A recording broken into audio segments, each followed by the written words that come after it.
Hi everybody, welcome back to my channel, and if you're new to my channel, hello, my name is Gabby and welcome. If you've never been here before, never watched any of my videos, have no idea what I do here on my channel, I cover true crime cases, and all the cases that I cover are a little bit older.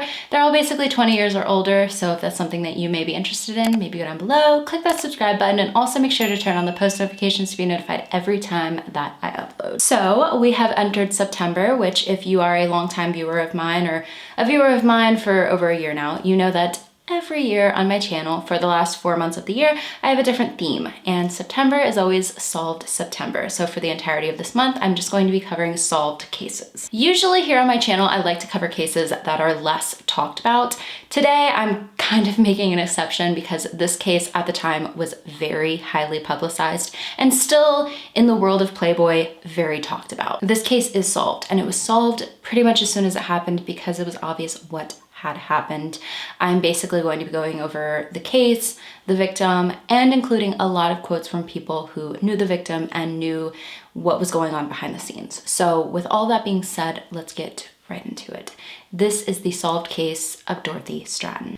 Dorothy Stratten was born Dorothy Ruth Stratten to parents Simon and Nellie Stratten in Vancouver, British Columbia, Canada, on February 28th of the year 1960. I tried. Her parents were Dutch immigrants that came over to North America from the Netherlands. A year after she was born, in 1961, her younger brother John Arthur was born. Then 2 years later, when Dorothy was only 3 years old, her father left the picture. At this time, her mother was trying to make ends meet and was working as a housekeeper and receiving public assistance. It was definitely a hard time for the family. Then her mother became pregnant by her employer in 1967, and things became even more difficult for the family when this employer refused to take any responsibility for the baby. This baby would be Dorothy's little sister, Louise, who was born in May of 1968. Dorothy's mother was a single mother taking care of 3 children. It wasn't easy, but as soon as Dorothy became of age where she was able to work, she did. She wanted to help her mother any way she could. Her mother, who at this time had a job working in a school cafeteria. Dorothy attended Centennial High School in Coquitlam, and during her high school years, she worked a part-time job at Dairy Queen. Okay, so you know how butterflies are so beautiful, but they can't really see their own wings? That was Dorothy. She didn't realize her inside and outside beauty. One of the main things that she was really insecure about was her height. She was 5'9", and she was quite taller than the other girls she knew, and this made her feel awkward around her peers. She had no idea that that was something that she was actually able to fully embrace. Well, one day in 1977, Dorothy being only 17 years old at this time, a man walked into the Dairy Queen she worked at. A man who ordered a strawberry sundae supreme and would eventually create a huge plot twist in the story of Dorothy Ruth Stratten.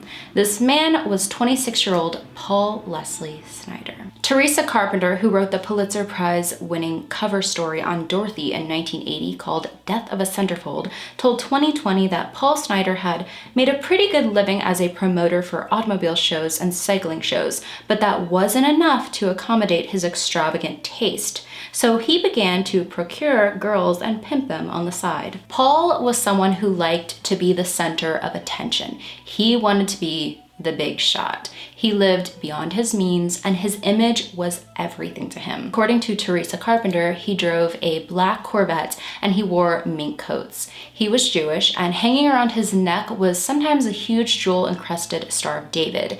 It was known to many people that Paul was extremely predatory. He was looking for a captivatingly beautiful young girl to manipulate and ultimately make money off of in some way, which is exactly what he did. He found a girl who came from very little money, promised her riches, love-bombed her with lavish gifts, groomed her, complimented her insecurities like her height, and capitalized off of her looks. As soon as 26-year-old Paul looked at 17-year-old Dorothy, there were money signs in his eyes. Paul was the wolf and Dorothy the sheep. She was his prey, simple as that. The two of them began a romantic relationship, and it all took off from there. It was said that Dorothy's loved ones found Paul extremely obnoxious. Dorothy, though, fell for him and trusted him fully. Now, Playboy's first magazine was released on December 1st of 1953. I'm sure we're all very familiar with it. It had Marilyn Monroe on the cover. And in 1978, they were getting ready for their 25th anniversary. And for this milestone, they hosted a contest called the Great Playmate Hunt. Playboy was looking for a new face, a fresh face to be featured for its centerfold for the 25th anniversary issue of the magazine. A centerfold is the inner pages of the middle sheets of a magazine that fold out and usually contain a full body shot of a model, most often completely nude. And getting that centerfold spot was a huge deal for a Playboy playmate. In 1978, Dorothy was only 18 years old, and her boyfriend, Paul, convinced her that this would be her big break. He did everything he could to get her to agree to do a nude photo shoot with a professional photographer so they could send them into Playboy for the contest. She did. Dorothy would go on to say during an interview with a Canadian TV show, "It took him a little while to talk me into agreeing to take some test pictures. I had never taken my clothes off for anyone I didn't know. It took me about 2 weeks to agree." Posing nude was something that Dorothy never wanted to do, but Paul made her feel like this was a chance of a lifetime, that there was no way Playboy could pass her up. Which he was right about, because as soon as Marilyn Grabowski, who was Playboy's West Coast photo editor at the time, saw the shots, she got in contact with Dorothy and flew her down to Los Angeles, California. The legal age of majority at the time in British Columbia, Canada was 19, and Dorothy was only 18 at this time, so her mother had to actually sign off on the model release form. Marilyn Grabowski would go on to tell 2020, "She was a total babe in the woods. I cannot remember another playmate being that, I don't want to say naive, inexperienced, unused to her surroundings and not used to thinking that she was really beautiful." They took some test shots of her in Los Angeles, and then Dorothy was sent back to Vancouver to wait for any news regarding Playboy's decision. Mario Castellini, who was the photographer who took the test shots for her, told 2020 in 1985, "I called her a woman child. When you looked at her, she was a total lady, had this statuesque look, but when you talked to her, she was still a little girl." Dorothy was chosen as a finalist in the contest, and she moved to Los Angeles, California with Paul in August of 1978. Due to Dorothy's rising fame, Paul felt like he was losing control of a girl that he discovered. He feared he was going to be cut out of the picture and lose his chance at becoming a known face around LA himself. So he did what he thought would lock Dorothy down. He proposed to her, and she said yes. The couple married in June of 1979. Well, the centerfold spot featured in the January issue of Playboy in 1979 ended up going to new playmate Candy Loving, who had been a senior at the University of Oklahoma. The main reasoning for this was because they felt Dorothy just couldn't have handled the spotlight and responsibility at the time. Although they chose Candy Loving over Dorothy, they still knew Dorothy would make a successful playmate. So they made her Playboy's Miss August of that same year of 1979, and she finally got her centerfold. Dorothy at this time changed her last name to Stratten, and Dorothy Stratten became her stage name and what she would be further known as. Dorothy was finally a part of Playboy, and Paul told her that she was going to be the next Marilyn Monroe. Dorothy soon began working as a Playboy bunny at the Playboy Club in Century City, Los Angeles. This 18-year-old who had recently been working at a popular ice cream chain was now hanging around with some of Hollywood's biggest stars, while also being too young to even drink alcohol at the parties she had been invited to. The thing though, is that all along, Paul wanted Dorothy to be a star. He wanted to make sure she made it big in Hollywood because he wanted the money that came along with it, and probably for others to look at him and be like, wow, he's next to this beautiful girl. But he was not prepared for the fact that the more included Dorothy was, the less he would be. And this got under his skin. Paul became extremely controlling over anything Dorothy did. Teresa Carpenter was quoted saying, "Snyder controlled her finances and real estate, and even determined who she'd need to sleep with to further her career." Anytime Dorothy was at any Playboy event, Paul was there, and he was someone who went out of his way to be liked, but it became quite apparent to him early on that he wasn't.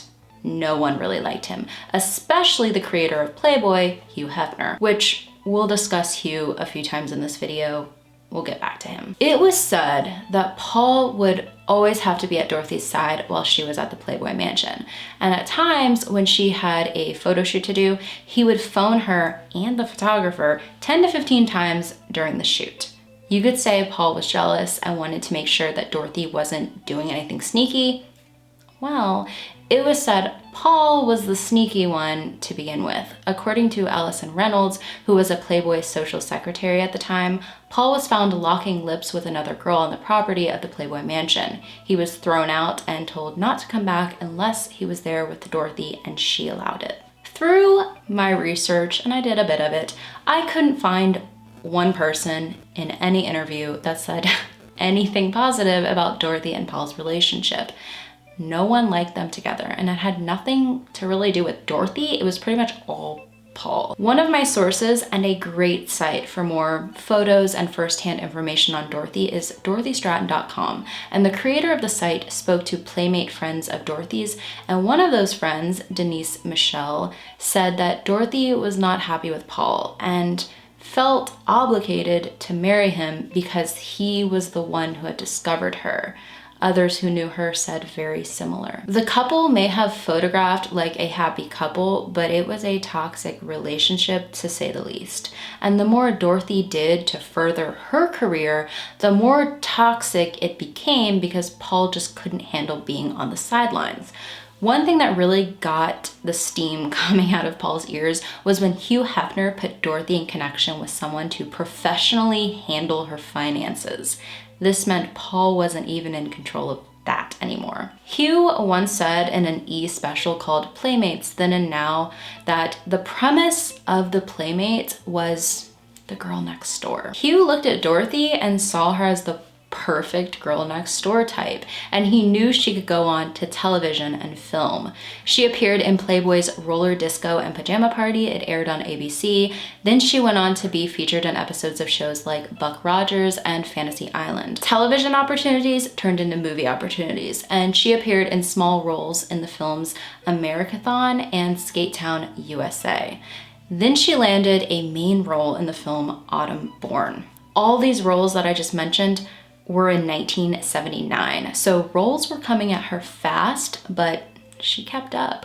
The very beginning of 1980 was mostly spent filming in Southern California for her main role in a sci-fi comedy called Galaxina. She went from small roles to main roles in almost no time. She was only 19 years old at the time and was making a name for herself in Hollywood. She was described as happy at this time.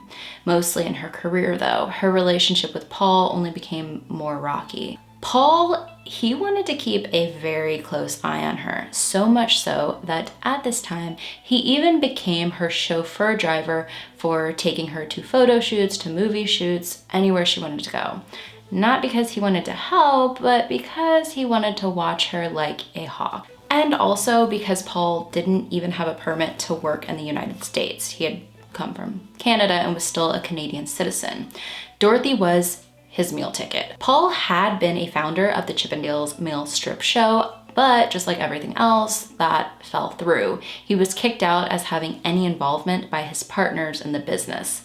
Dorothy, though, she was being named Playmate of the Year of 1980, something she had only dreamed of during her start in the world of Playboy. Paul had even bought a Mercedes and got a personalized license plate made for it that said Star 80 on it because he knew Dorothy was going to be the biggest star of the year of 1980. Unfortunately, 1980 would be, career-wise, her best year, and life-wise and every other aspect, the worst year. As we know, Dorothy spent a lot of time at the Playboy mansion. Obviously, she was a Playboy playmate. She had entered Hugh Hefner's inner circle. A lot of people spent time at the mansion, and one of those people was filmmaker Peter Bogdanovich. He had achieved great success years earlier for films like Paper Moon and The Last Picture Show. He was also over 20 years older than Dorothy. Dorothy was introduced to him only 2 months after she arrived in Los Angeles, but nothing romantic occurred between them until the last 4 months of her life. Peter at this time was newly single and he was working on a new project. Dorothy became a bit of an inspiration for that project. Peter wrote Dorothy into the new film he was working on, which was a romantic comedy called They All Laughed, and it featured some big names, mostly Audrey Hepburn. Peter would go on to say in an interview that he based the backstory of Dorothy's character in the film off of her own backstory, aka her unstable marriage to Paul Snider. This movie was set to be Dorothy's huge break in film. Yes, she enjoyed being a Playboy playmate, but ultimately she wanted to be a famous actress. From people who knew Dorothy, they claimed that she and her husband fought consistently. The arguing became more frequent and more intense.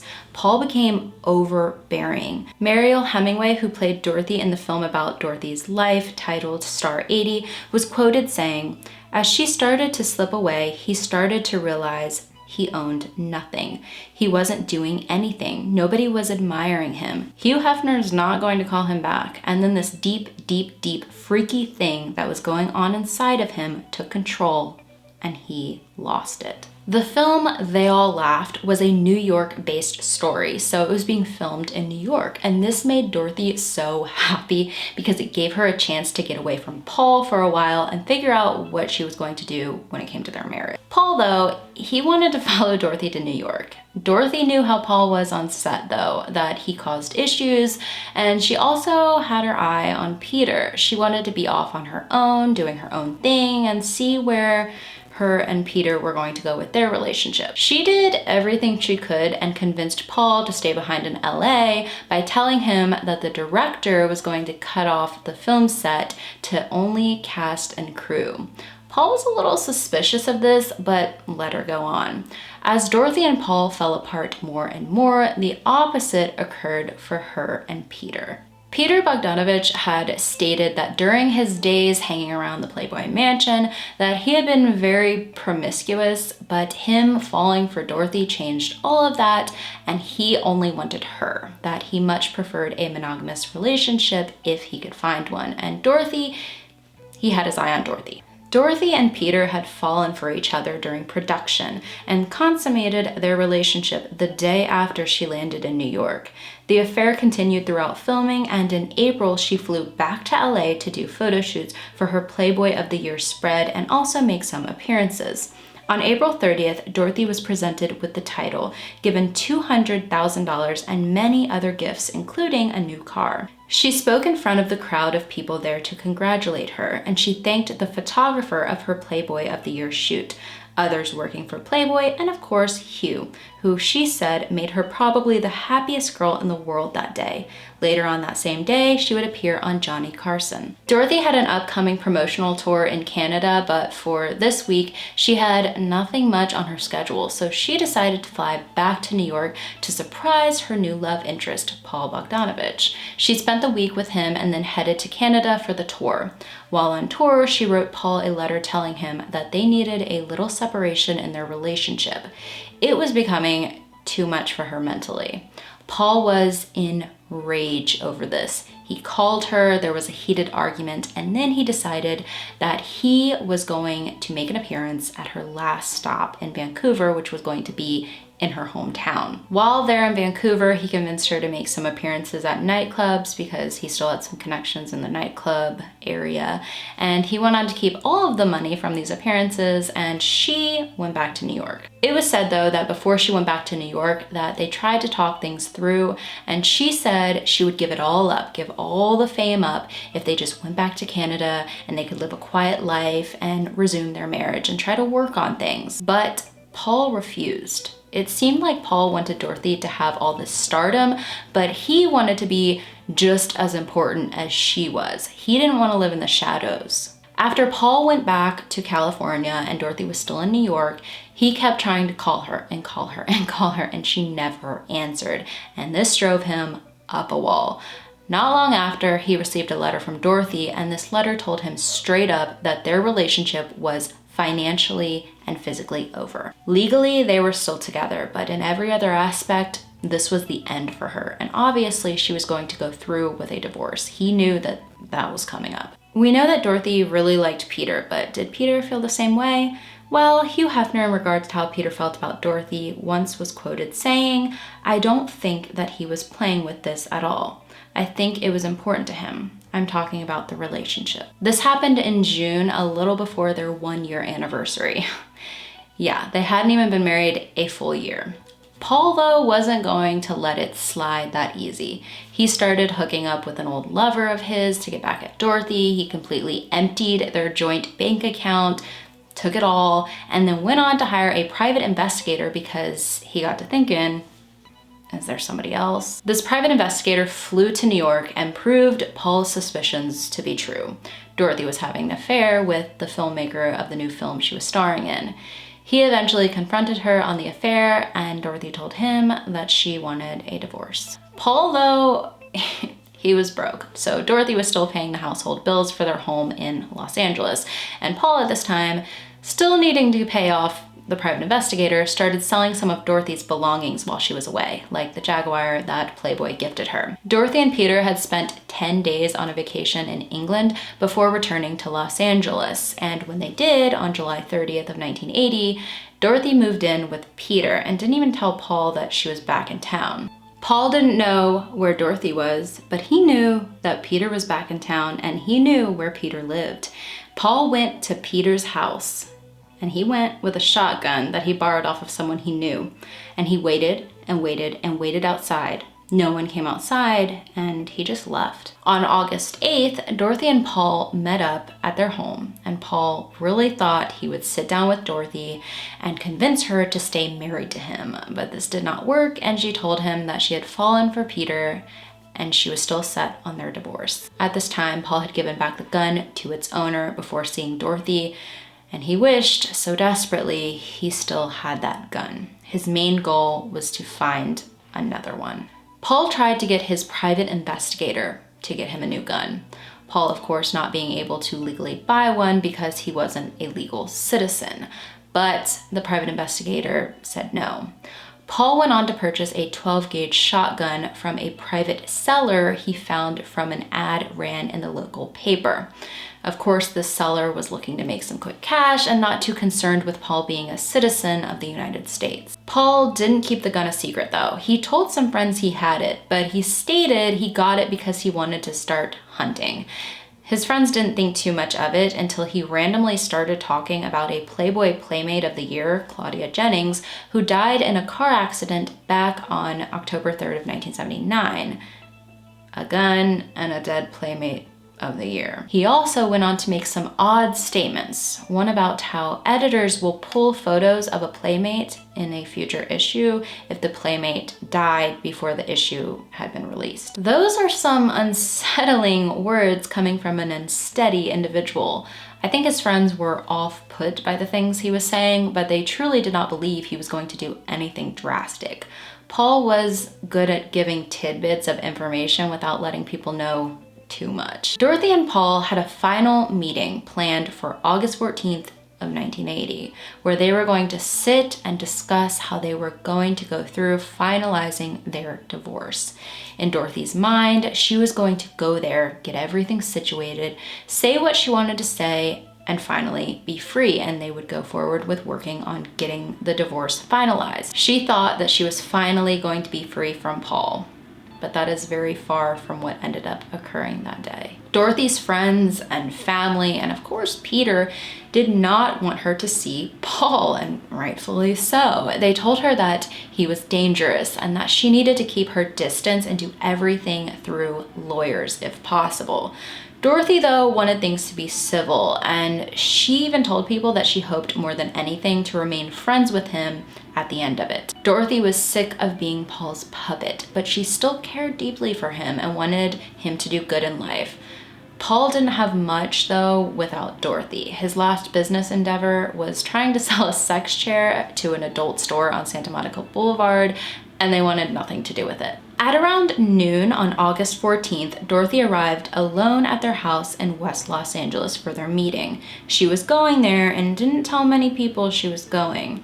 It was said her younger sister Louise was supposed to go with her, but decided last minute she wanted to be dropped off at the beach instead. Dorothy told her she would be back around 2 p.m. to pick her up. Peter, in particular, had no idea she was going to see Paul. Paul wasn't living alone at this time. There was their roommate, and this was the roommate that lived with Paul and Dorothy, and his name was Stephen Kushner. While Dorothy was away, Paul had also moved in a teenage grocery store clerk named Patty Lorman, who he was trying to make into the next Playboy Playmate of the Year. Both Stephen and Patty were out when Dorothy came by the home. Patty left knowing Dorothy was coming by. I guess she didn't really want it to be awkward. And Stephen had spent the previous night at his girlfriend's house and then decided to head straight to work instead of stopping by the house. Patty arrived home later that day, and then Stephen showed up not much later, around 8 p.m. At around 11 p.m., Paul's private investigator calls Paul's house. Paul's roommates answer, and Paul's private investigator says, "I have a weird feeling. You need to go check on Paul." The roommates hang up and they do just that, go check on Paul. And they walk into a scene that the two of them would never forget. Patty Lorman told 2020, "It looked like a horror movie, a staged horror movie, like mannequins and fake blood. That's a picture that never goes away, a mental picture that's stuck in here forever." Both of the bodies were completely nude. Police were able to determine that about an hour after Dorothy would have arrived at the house, Paul raped her. There was evidence of forced sexual intercourse. He shot her, and then about an hour later, he shot himself. Teresa Carpenter said her blonde hair hung naturally, oddly unaffected by the violence to her countenance. The shell had entered above her left eye, leaving the bones of that seraphic face shattered and displaced in a welter of pulp.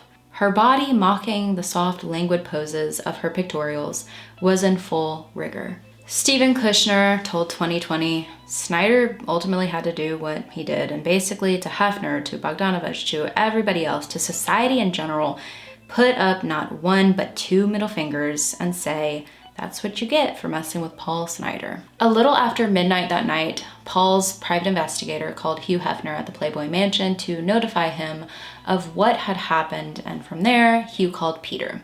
It was said that Peter was so distraught that he had to be sedated. Playboy released a statement saying, "The death of Dorothy Stratten comes as a shock to us all. As Playboy's Playmate of the Year with a film and a television career of increasing importance, her professional future was a bright one.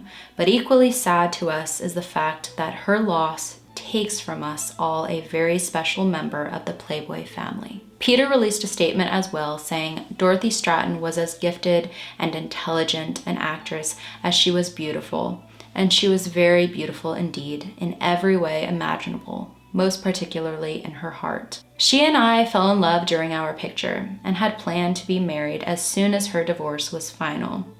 The loss to her mother and father, her sister and brother, to my children, to her friends, and to me is larger than we can calculate." The morning after the murder-suicide, Dorothy's mother was told of what happened, and it was like her entire world came crashing down around her. It was a mother's worst nightmare.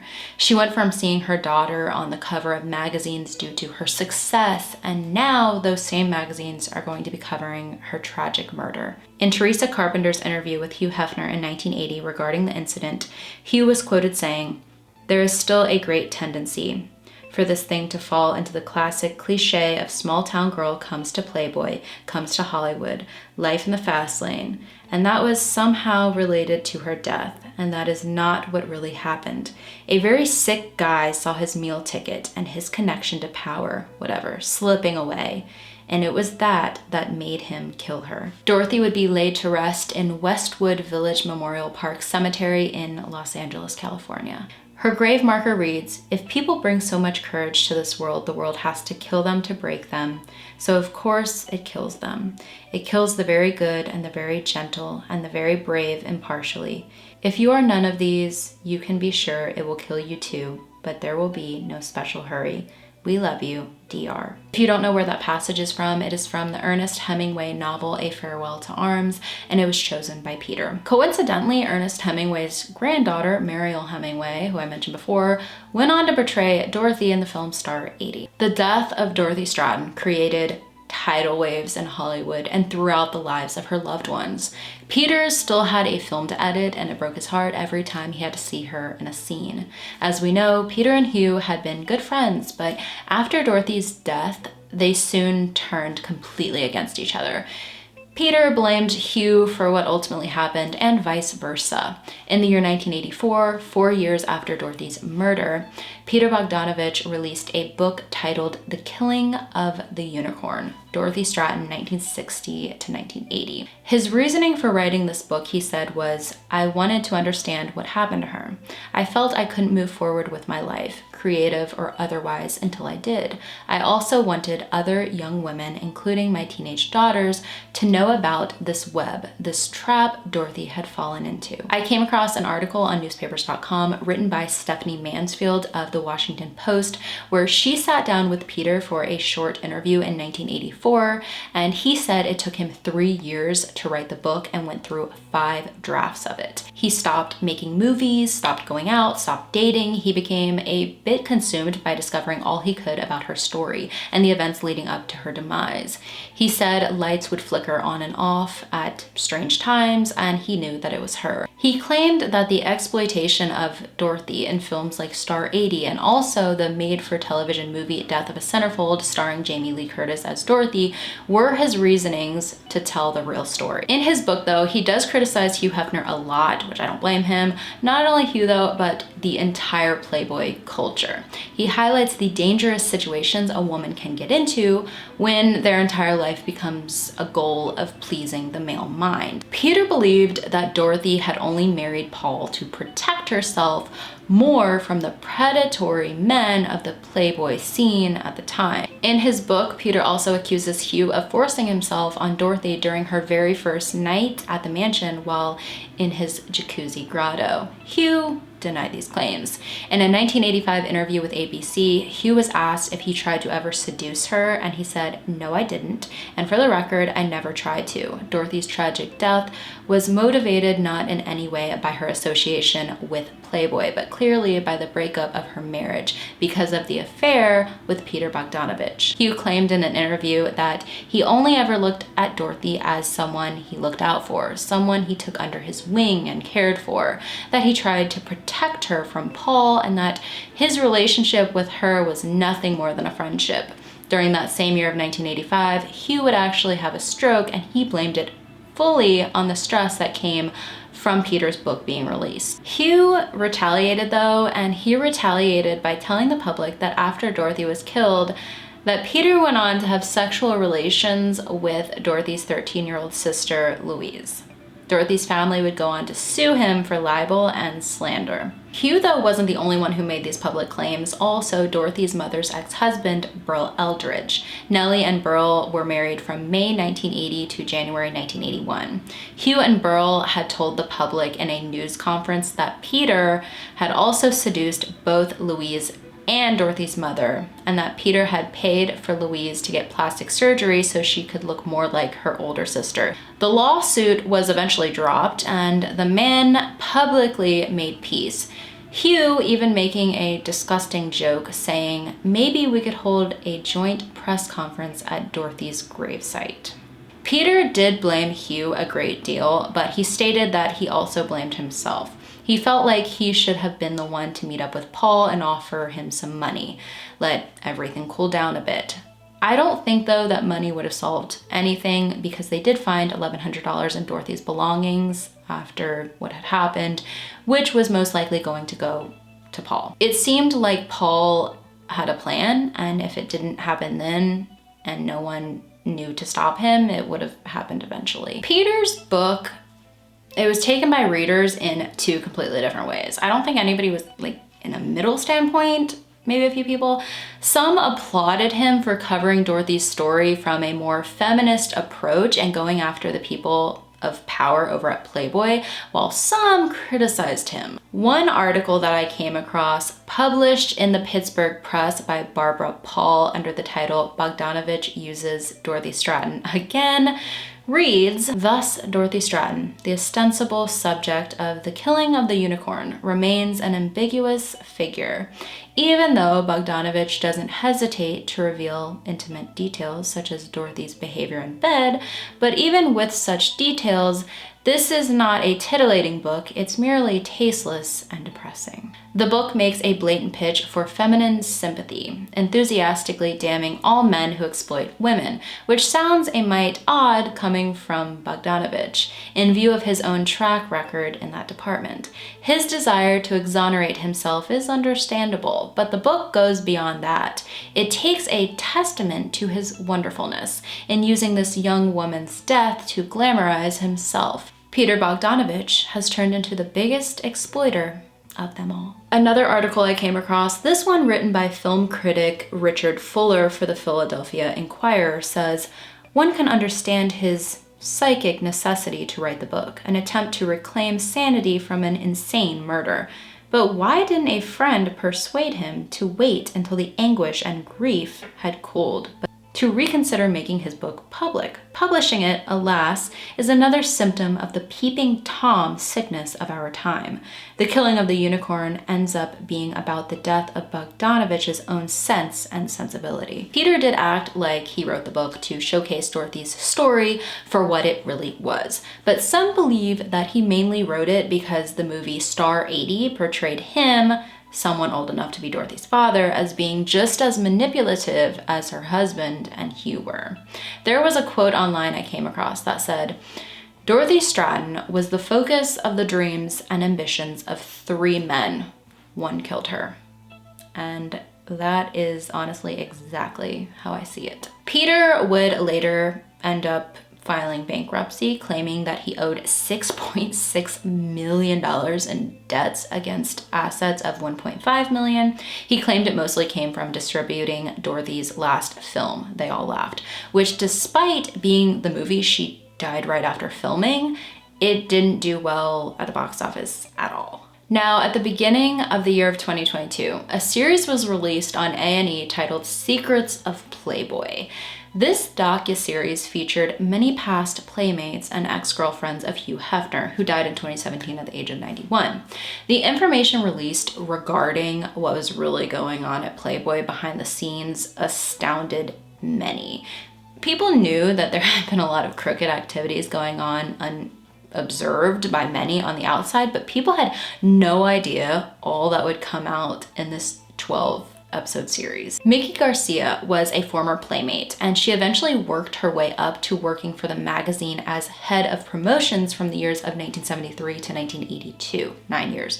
In the docuseries, she claimed, "It was coal-like. The women had been groomed and led to believe they were part of this family, and he really did believe he owned these women. We had playmates that overdosed. There were playmates that committed suicide." Mickey told Fox News Digital, "She was a beautiful young woman. I had an unbelievable phone call with her shortly before she died. This is while she was in New York filming They All Laughed. She told me something that I've never revealed, but I knew Dorothy. I knew the position she was in. And she was really in a desperate situation. She was terrified of what photos and videos may come out of her that Hugh Hefner filmed. She was afraid of the editing. She was afraid of how they were going to be used." She would go on to say, "Dorothy became very afraid of her husband. She would come to my office, pick up her fan mail and go through it. She would tell me to throw certain things away because she didn't want him to know about them. He was very jealous. People saw a huge star in her, and she was exploited in many ways." According to an article released by People.com in February of this year, in fact, Garcia had personally tried to intervene on Stratten's behalf when she discovered Snyder had been arrested in Vancouver for dope peddling and pimping. Those are the words she wrote in a memo to Hefner on August 24th, 1979, nearly a year to the day before Stratten's murder and Snyder's suicide.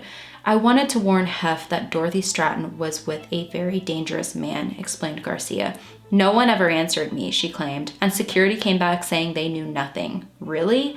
That's impossible." "It's impossible," she continued. "Hef didn't care. He just didn't care. Instead, said Garcia, Hefner looked the other way because he viewed Stratten as someone who could sell an incredible amount of magazines. She was his meal ticket, and getting involved in her personal life with the controlling Snyder might complicate the two men's mutually beneficial relationship. There was a woman who worked for Hugh Hefner as a social secretary back in 1980, and she claimed that she was there right after Hugh found out about what happened to Dorothy, and almost immediately he changed the subject and asked if she could get him a date with the new girl that had come to the mansion. When it came to the alleged sexual assault of Dorothy by Hugh Hefner, Peter wasn't the only individual who claimed to have any knowledge of this. Hugh's valet driver from the years of 1978 to 1981 claimed that he saw Hugh raping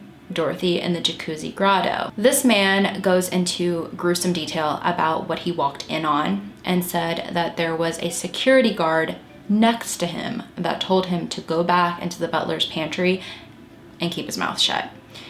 In his own words, he said, "Nobody was going to come forward because nobody wanted Hefner to come after you." It is just so sad, the type of power that one single man possessed.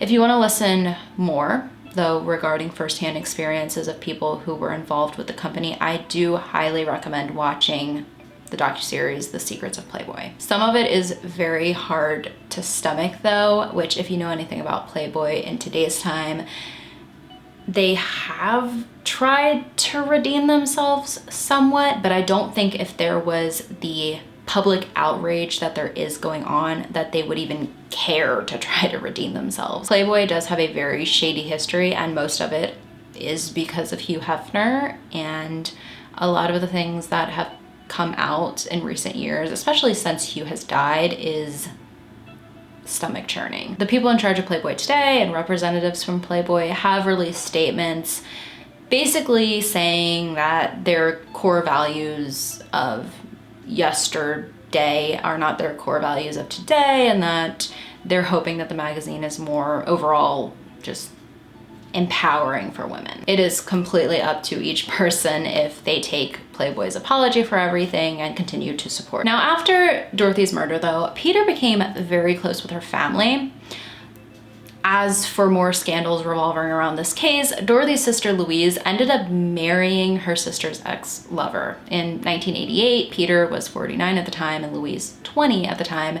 They married at a hotel in Vancouver. This obviously caused much controversy, and I understand why. When I first came across this information, I was honestly shocked myself because I didn't really know about it. For one, it made people wonder if Peter had his eyes on Louise right after Dorothy was killed when she was a minor, or if his attraction developed when she was finally of legal age. Louise, as a teenager before she ever got with Peter, was quoted saying that Peter was just a friend to the family. In Peter's book, he called out predatory men, but was he one himself? You can obviously, like the Playboy thing, form your own opinions on that. The couple ended up divorcing in 2001, but remained living together with her mother under the same roof as well. Peter Bogdanovich would pass away just this year on January 6th at the age of 82. It's just sad, in my opinion, that Dorothy, from such a young age, was so taken advantage of by people around her. People who became fascinated with her, who became infatuated with her, and all they wanted was to use her in any way they could, from sexually to financially to both. It seems like most everyone in her life wanted something from her, and even in death, she is surrounded by nothing but scandal. Since her death, there have been movies made about her life, books made about her life, and even songs referencing her. For instance, you know the song Californication by Red Hot Chili Peppers? Well, the line, Firstborn Unicorn, that is referencing Dorothy. Pretty much the moment that the news of her untimely and horrific death hit the covers of newspapers, filmmakers and scriptwriters were already thinking of how they were going to make the tragedy into something to profit off of. She still lives on, but I truly don't believe it is in the way that she would have hoped for. I have seen multiple newspaper articles refer to Dorothy as a woman child due to the way she has been portrayed as being so naive. But think back to being 20 years old. Did you yourself have it all figured out? I highly doubt that. There are a lot of people that are naive. I think every single person in the entire world in some situations are naive. We all are. We're human. And we want to believe things sometimes for what they're not. Does that mean that our life needs to be taken because of that? Or deserves to? No. Former Playmate Luann Fernald told the creator of DorothyStratten.com, "Dorothy taught me to always look beneath the surface of people and things, to challenge myself, to always follow my heart, and to treasure the intangible things that make life worth living. Love, laughter, passion, and compassion." So that was the solved murder of Dorothy Stratten. Thank you for taking a little bit of time out of your day to hear about it. I think that I pretty much incorporated any of my small bits of opinions into the video. I don't think there's much else to say than the fact that it was just a tragedy. And I think Dorothy had an extreme potential to make something of herself and live out her dream. And who knows what life she would have lived if it wasn't taken from her by a jealous husband. Paul told Dorothy that she was going to be the next Marilyn Monroe, and she was ultimately buried at a young age, just like Marilyn, in the same cemetery in Los Angeles, California. Like always, leave any thoughts or opinions that you have about this case down below in the comments. I always like reading through the comments about cases that I cover here on my channel and seeing what you all have to say. And do remember that it is Solve September. So if you have any solved cases that you possibly want me to cover here on my channel, make sure to send those over to gabulosiscaserequests@gmail.com. And I will see you all in the next one.